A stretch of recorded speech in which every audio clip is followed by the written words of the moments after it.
MMEU CITU ജില്ലാ convention കണ്ണൂരിൽ നടന്നു. ജില്ലാ ലൈബ്രറി ഹാളിൽ നടന്ന പരിപാടി MMEU CITU സംസ്ഥാന ജനറൽ സെക്രട്ടറി സുരേഷ് പാലത്ത് ഉദ്ഘാടനം ചെയ്തു.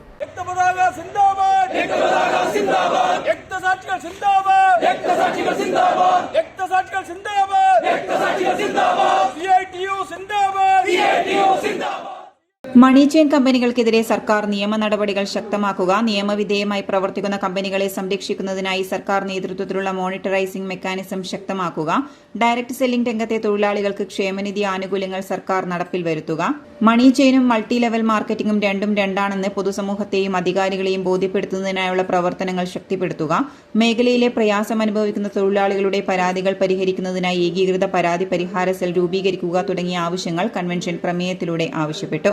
MMEU CITU ജില്ലാ സെക്രട്ടറി ശ്രീജിത്ത് കണ്ണവം അധ്യക്ഷത വഹിച്ചു. My life style sub committee ജില്ലാ കൺവീനർ ഷനിൽ ചൊക്ലി, MMEU CITU സംസ്ഥാന കമ്മിറ്റി അംഗം ബെൽനി MM, ദിനേശ് പയ്യന്നൂർ, അനസ് ചൊക്ലി, പ്രഭിത പിണറായി തുടങ്ങിയവർ സംസാരിച്ചു. MMEU CITU my life style Kannur ജില്ലാ സബ് കമ്മിറ്റി കൺവീനറായി സുലോചന K ഏറ്റുകൊടുക്കുകയും നിരീഷ് തില്ലങ്കേരി, വിനോദ് നെടുവാലൂർ, ഷിനോജ് കാരയിൽ, സുനിൽ കതിരൂർ, ഷിബു പയ്യന്നൂർ, അജിത, ലിൻസി, ഷിൻഡോ തോമസ് എന്നിവരെ ജോയിന്റ് കൺവീനർമാരുമായും 71 അംഗ കമ്മിറ്റിയെ കൺവെൻഷൻ തെരഞ്ഞെടുത്തു.